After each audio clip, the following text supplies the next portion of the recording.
Praise to the lord. ఈరోజు దేవుడు మనకిచ్చినటువంటి వాగ్దానం ఏంటంటే నిర్గమకాండము 23వ అధ్యాయము 25వ వచనం. నేను నీ మధ్య నుండి రోగము తొలగించేదను. ఆమేన్. నీ మధ్య నుండి అంటే కొన్ని రోగాలు ఏంటంటే మనకొక్కరికే రావు, మనతో పాటు మన కుటుంబానికి కూడా రోగాలు వస్తూ ఉంటాయి. మనం నివసించే ప్రాంతంలో చాలామంది అదే రోగమును బట్టి ఇబ్బంది పడుతూ ఉంటారు. మనం నివసించేటటువంటి గ్రామంలో కూడా చాలామంది ఆ రోగము వల్ల ఇబ్బంది పడుతూ ఉంటారు. మనం నివసించేటటువంటి పట్టణంలో కూడా చాలామంది ఆ రోగమును బట్టి ఇబ్బంది పడుతూ ఉంటారు. అంటే కొన్ని రోగాలు ఎట్లా ఉంటాయంటే మనకొక్కరికే రాకుండా మనతో పాటు మన చుట్టూ ఉన్న చాలామందికి వస్తూ ఉంటుంది. ఆ రోగమును బట్టి ఆ ప్రాంతము, ఆ గ్రామము, ఆ పట్టణము చాలా ఇబ్బందులు పడుతూ ఉంటారు. అట్లాంటి రోగాలు వస్తూ ఉంటాయి. అయితే దేవుడు ఏమంటూ ఉన్నాడంటే నేను నీ మధ్య నుండి ఆ రోగమును తొలగించేదను. దేవుడు మనతో పాటు మన కుటుంబంలో ఉన్నటువంటి ఆ రోగమును తొలగిస్తాడు. ఆ రోగము నుంచి మనందరినీ విడిపించబోతూ ఉన్నాడు. దేవుడు మనము నివసించేటటువంటి ఆ ప్రాంతంలో ఉన్నటువంటి అందరూ ఇబ్బంది పడుతున్నటువంటి ఆ రోగమును తొలగించబోతూ ఉన్నాడు. దేవుడు మనము నివసించేటటువంటి గ్రామంలో చాలా ఎక్కువ మంది ఏ రోగము వల్ల అయితే ఇబ్బంది పడుతూ ఉన్నారో ఆ రోగమును తొలగించబోతూ ఉన్నాడు. మనం నివసించేటటువంటి ప్రాంతంలో ఎక్కువ మంది ఏ రోగము వల్ల అయితే ఇబ్బంది పడుతూ ఉన్నారో ఆ రోగమును మన మధ్య నుంచి దానిని తీసివేయబోతూ ఉన్నాడు. దేవుడు మనతో మాట్లాడుతూ ఉన్న విషయం ఏంటంటే మీ మధ్యలో ఏదైతే రోగం ఉండి మీరు అల్లాడిపోతూ ఉన్నారో, ఎక్కువ మంది దేనివల్ల అయితే మీరు బాధపడుతూ ఉన్నారో ఆ రోగమును నేను మీ మధ్య నుండి తొలగిస్తాను. అయితే ఆ రోగము మన కుటుంబం నుంచైనా, మనం నివసించే ప్రాంతం నుంచైనా, గ్రామం నుంచైనా, పట్టణం నుంచైనా తొలగించబడి అందరికీ ఆరోగ్యము కలిగి ఉండాలి అంటే మనము ఏం చేయాలి? దేవుడు మనకి ఏ విధంగా సహాయము చేస్తాను అని ఆయనకి మనకి మాటిస్తూ ఉన్నాడు. నిర్గమకాండము 15వ అధ్యాయము 26వ వచనం. నీ దేవుడైన యెహోవా వాక్కును శ్రద్ధగా విని ఆయన దృష్టికి న్యాయమైనది చేసి ఆయన ఆజ్ఞలకు విధేయులై ఆయన కట్టడలన్నిటినీ అనుసరించిన ఎడల నేను ఐగుప్తీయులకు కలుగజేసిన రోగములలో ఏదియు మీకు రానియను. ఏమేం చెప్తా ఉన్నాడు? మొదట ఏం చేయాలంట? దేవుని వాక్కును శ్రద్ధగా వినాలి. ఆ వాక్కు సత్యమైనది. దేవుని వాక్కు జీవము ఇచ్చేటటువంటి వాక్కు. అది మన దాకా వచ్చినటువంటి దేవుని మాటలను మనము జాగ్రత్తగా వినాలి, శ్రద్ధగా వినాలి.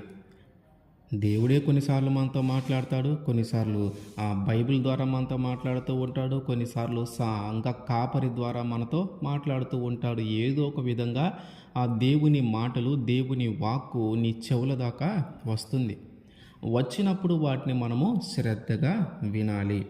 తర్వాత ఏంటి? ఆయన దృష్టికి న్యాయమైనది చేసి. న్యాయము అంటే మనలో ఆయన అన్యాయాన్ని చూపించకూడదు. మనల్ని ఆయన పరీక్షించినప్పుడు మనలో ఎటువంటి అన్యాయము కనిపించకూడదు. అన్యాయమైన త్రాసు, అన్యాయమైన వ్యాపారము, మనుషుల ఎడల అన్యాయము చేయటం, ఇట్లాంటివి ఏవి లేకుండా ఆయన దృష్టికి మనము న్యాయమైన వ్యక్తిగా మనము కనిపించాలి. అట్లాగే తర్వాత ఆయన ఆజ్ఞలకు విధేయులై. ఆజ్ఞలంటే మనకు తెలుసు, దేవుడిచ్చినటువంటి 10 ఆజ్ఞలను. ఆ తర్వాత ఆయన కట్టడలన్నిటినీ అనుసరించిన ఎడల. ఆయన కట్టడలు అంటే ఇదిగో పలానది తిను, పలానది తినకూడదు, పలానా దానికి మొక్కకూడదు, పలానా పని నువ్వు చేయకూడదు, పలానా చోటికి నువ్వు వెళ్ళకూడదు. ఇట్లా దేవుడు కొన్ని మనకి ముందుగానే తెలియజేసి ఉంచాడు. ఆ కట్టడలన్నిటినీ మనము అనుసరించిన ఎడల అంటే ముందు శ్రద్ధగా ఆయన వాక్కు వినాలా, ఆయన దృష్టికి మనము న్యాయమైన వ్యక్తిగా మనము ఉండాలా, ఆయన ఆజ్ఞలకు విధేయులమై ఉండాలా, ఆయన కట్టడలను మనము అనుసరించి ఉండాలి. ఎప్పుడైతే ఇవన్నీ చెయ్యాలి, ఇవి చేయటం అంటే మన మొక్కలను చేయటం కాదు. మనతో పాటు మనము మన కుటుంబము, మనం నివసించే ప్రాంతము, మనం నివసించే గ్రామం లేదా మనం నివసించే పట్టణం అందరము దీన్ని పాటించాలి. ఎప్పుడైతే మనము దీన్ని పాటిస్తామో అప్పుడు ఏదైతే రోగములు ఉన్నాయో అవి ఇక మన మధ్య లేకుండా తొలగించబడతాయి. ఇక అటువంటి రోగములు మనము నివసించే ప్రాంతంలో మన కుటుంబంలోకి రావు, మనం నివసించే ప్రాంతంలోకి రావు, మనం నివసించే గ్రామంలోకి రావు, మనం నివసించే పట్టణంలోకి కూడా రావు. మనం ఆయన మాట శ్రద్ధగా విని ఆయనకి ఆయన దృష్టికి మనం న్యాయమైన వ్యక్తిగా ఉండి ఆయన ఆజ్ఞలను పాటిస్తూ ఆయన కట్టడలను అనుసరిస్తూ ఉంటే మన మధ్యలో ఉన్నటువంటి రోగము తొలగించబడుతుంది. కానీ మరి మనము అట్లా ఉండగలుగుతా ఉన్నామా? అంటే దేవునికి కోపము రానివ్వకుండా మనం ఉండాలి. అవన్నీ పాటిస్తే దేవుడు మన ఎడల జాలి, కృప చూపించి మన మధ్యలో ఉన్నటువంటి ఆ రోగమును తొలగిస్తాడు. అయితే అవన్నీ పాటించినప్పుడు దేవునికి మన మీద కోపం వస్తుంది. ఎందుకంటే ముందుగానే తెలియజేస్తున్నది, నువ్వు ఇట్లా జీవిస్తే నీ జీవితం బాగుంటుంది, నువ్వు ఇట్లా మాట్లాడితే నీ జీవితం బాగుంటుంది, నువ్వు ఇట్లాంటి ప్రవర్తన కలిగి ఉంటే నీ జీవితం బాగుంటుంది, ఇదిగో నువ్వు నా ఆజ్ఞలను పాటించండి.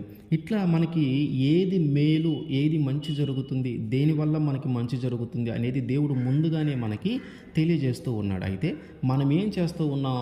వాటిని పాటించకుండా దేవునికి కోపము రప్పిస్తూ ఉన్నాం. దేవుని మాట వినకుండా ఆయన దృష్టికి మనము నీతిమంతులుగా ఎంచకుండా, న్యాయమైన వ్యక్తిగా ఉండకుండా అన్యాయమైన వ్యక్తిగా మనము కనిపిస్తూ ఉన్నాం.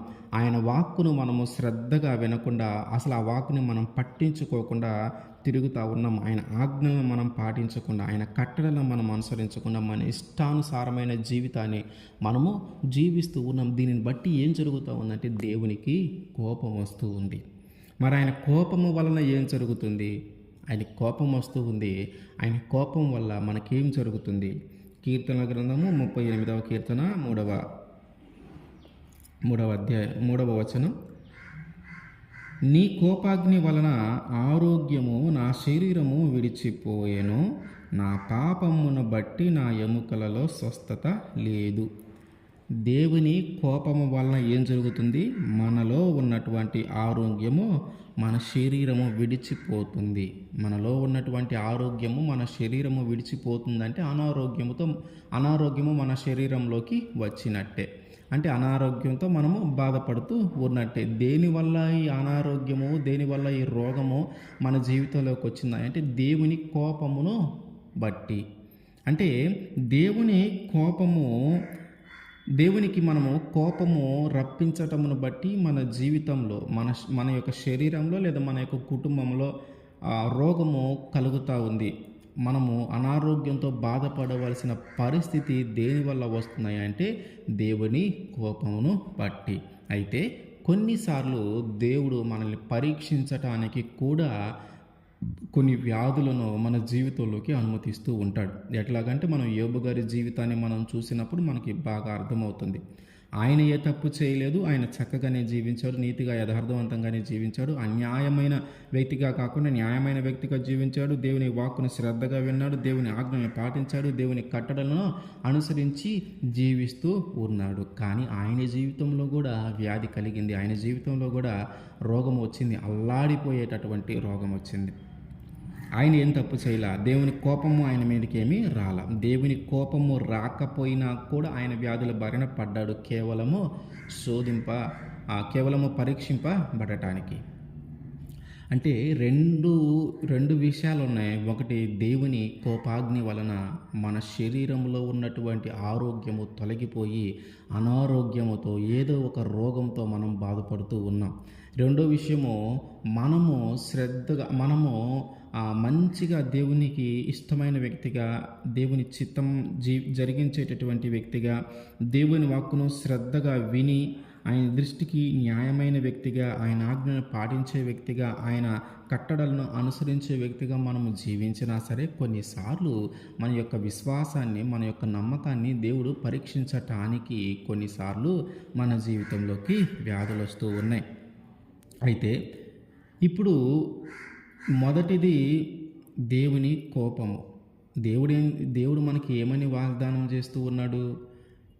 నేను నీ మధ్యన ఉన్నటువంటి ఆ రోగమును తొలగిస్తాను. అయితే నువ్వేం చేయాలి? నువ్వు దేవుని వాక్కు శ్రద్ధగా విని, దేవుని దృష్టికి న్యాయమైన వ్యక్తిగా ఉండి, దేవుని ఆజ్ఞలకు విధేయులై, దేవుని కట్టడలను అనుసరిస్తూ ఉండాలి. అట్లాగే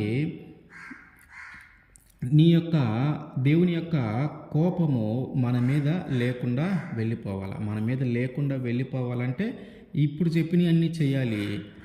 అట్లాగే దేవుని కోపము మన మీద లేకుండా వెళ్ళాలంటే దేవుని దగ్గరికి వచ్చి మనము చేసిన పొరపాటు ఏదైతే ఉందో, ఆయన ఆజ్ఞను పాటించలేదో, ఆయన కట్టడలను అనుసరించలేదో, లేదా ఆయన దృష్టికి న్యాయమైన వ్యక్తిగా నీవు లేవో, లేదా దేవుని వాక్యము నీ దాకా వచ్చినప్పుడు, నీ చెవులలో దేవుని వాక్యం పడినప్పుడు దాన్ని శ్రద్ధగా వినకుండా, దాన్ని పట్టించుకోకుండా ఉండిన పరిస్థితిలో ఉంటే, మనము దేవుని దగ్గరికి వచ్చి వాటిని మనము ఒప్పుకోవాలి. అంటే మొదట మనము శ్రద్ధగా జీవించక, దేవుని చిత్తాన్ని మనం పాటించక, మన ఇష్టానుసారంగా మనము జీవించి, ఇప్పుడు ఒక రోగముతోనో, అంటే దేవుని కోపం మన మీద రగులుకుంది, దేవునికి మన మీద కోపం వచ్చింది. ఆ కోపమును బట్టి ఇప్పుడు మనం ఒక అనారోగ్యంతో బాధపడుతూ ఉన్నాం. ఆ అనారోగ్యము మనతో పాటు మన కుటుంబము లేదా మన ప్రాంతానికి కూడా విస్తరించి ఉంది. అయితే ఇప్పుడు మనము దీని నుంచి బయటపడాలంటే ఏం చేయాలంటే తిరిగి దేవుని దగ్గరికి రావాలి. ఎప్పుడైతే నువ్వు యేసుక్రీస్తు వారి దగ్గరికి వస్తావో, యేసుక్రీస్తు వారి దగ్గరికి వచ్చి నువ్వు పడిపోయిన స్థితి ఏంటో, నువ్వు ఏ స్థితిలో పడిపోయావో, నువ్వు దేవుని వాక్యం నీ దాకా వస్తే వినకుండా పడిపోయావో, లేదా దేవుని దృష్టికి నువ్వు న్యాయవంతుడిగా కనిపించట్లేదో, లేదా దేవుని ఆజ్ఞలను పాటించలేదో, దేవుని కట్టడలను అనుసరించలేదో, ఎక్కడ పడిపోయావో నువ్వు గుర్తు తెచ్చుకొని ఆ విషయాలన్నిటినీ దేవుని దగ్గరికి వచ్చి ఒప్పుకొని వాటి గురించి పశ్చాత్తాపడి వాటిని దేవుని దగ్గర ఒప్పుకున్న తర్వాత వాటిని తిరిగి పాటించాలి. దేవుడు అప్పుడు మనలో ఉన్నటువంటి ఆ పాపం అంటే మనం అనుకుంటూ ఉన్నాం, వ్యభిచారమనో, దొంగతనమనో, లేదా నరహత్యనో, అట్లా కాకుండా దేవుని ఆజ్ఞ ఏదైతే ఉందో దాన్ని పాటించకపోవటమే పాపము. దేవుని ఆజ్ఞ పాటించకపోవటమే, ఆజ్ఞ అతిక్రమమే పాపము. అంటే ఆజ్ఞను పాటించకపోవటమే పాపము. మరి ఇక్కడ ఆజ్ఞ ఏంటి? దేవుని వాక్కు శ్రద్ధగా వినాలి, దేవుని దృష్టికి న్యాయమైనది చేయాలి, దేవుని ఆజ్ఞలకు విధేయులై ఉండాలి, ఆయన కట్టడను అనుసరించాలి. ఇక్కడ 4 ఉన్నాయి. వీటిలో మనము ఏది పాటించకపోయినా పాపమే. నువ్వు ప్రత్యేకమైన పాపమును చేయాల్సిన పని లేదు. వీటిని అనుసరించకపోయినా పాపమే జరుగుతుంది, పాపమే నీకు వస్తూ ఉంది.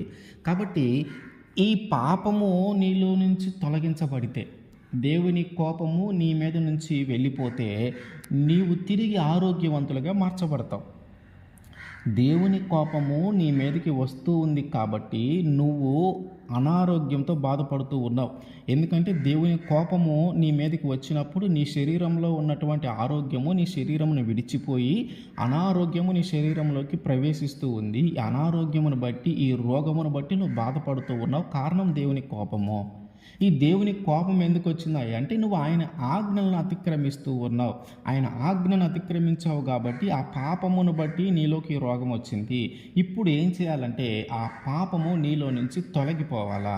ఆ పాపము నీలో నుంచి తొలగిపోవాలి. అది ఎలా తొలగిపోతుంది? ఈ భూమి మీద మనిషి చేసినటువంటి పాపాన్ని క్షమించగలిగిన దేవుడు ఎవరైనా ఉన్నాడు అంటే అది కేవలము యేసుక్రీస్తు వారు మాత్రమే. ఈ భూమి మీద ఒక మనిషి చేసినటువంటి పాపము నుంచి ఆ మనిషిని విడిపించగలిగిన దేవుడు ఎవరైనా ఉన్నాడంటే ఆయన యేసుక్రీస్తు వారు మాత్రమే. ఈ భూమి మీద మనిషి చేసిన పాపానికి ప్రతిఫలము ఆ మనిషి మీదకి రాకుండా చేయగలిగిన దేవుడు ఎవరైనా ఉన్నాడంటే ఆయన యేసుక్రీస్తు వారు. ఎందుకంటే నీ పాపము, నా పాపము, ఈ భూమి మీద ఉన్న సమస్తమైన ప్రజల యొక్క పాపము కొరకు ఆయన సిలువనెక్కి మరణించి తిరిగి లేచిన వ్యక్తి. ఆయనకు మాత్రమే అర్హత కలిగిన దేవుడు ఆయన. కాబట్టి ఇప్పుడు ఏం చేయాలంటే మనలో ఉన్నటువంటి ఆ పాపము వెళ్ళిపోవాలి. మనలో ఉన్నటువంటి ఆ పాపము ఏ స్థితిలో పడిపోయామో ఆ స్థితిని మనం జ్ఞాపకము చేసుకొని, ఏ ఆజ్ఞను పాటించకుండా పడిపోయామో దానిని మనము జ్ఞాపకము చేసుకొని దేవుని దగ్గరికి వచ్చి, అయ్యా నేను పలానా పరిస్థితిలో పడిపోయాను, నువ్వు పలాంది చెప్పావు నేను అది చేయలేకపోయాను, నువ్వు పలానా ఆజ్ఞని ఇచ్చావు నేను పాటించలేకపోయాను, నీ కట్టడలు నేను అనుసరించలేకపోయాను, నీ దృష్టికి నేను న్యాయమైన వ్యక్తిగా జీవించలేకపోయాను, ఇదిగో పలానా సమయంలో పలాంటి జరిగింది, నేను దాన్ని కంట్రోల్ చేసుకోలేకపోయాను, దానివల్ల నేను పాపం చేశాను, ఆ సమయంలో నాకేమి అర్థం కాలేదు. మనము దేవుని దగ్గరికి వచ్చి, యేసుక్రీస్తు వారి దగ్గరికి వచ్చి మనము మన పాపముల గురించి మనము ఆయన దగ్గర పశ్చాత్తాపడుతూ ఉంటే, మన పాపములు ఆయన దగ్గర ఒప్పుకుంటే ఆయన మన పాపములను ఆయన రక్తంలో కడిగి మనల్ని పవిత్రముగాను పరిశుద్ధముగాను మారుస్తాడు.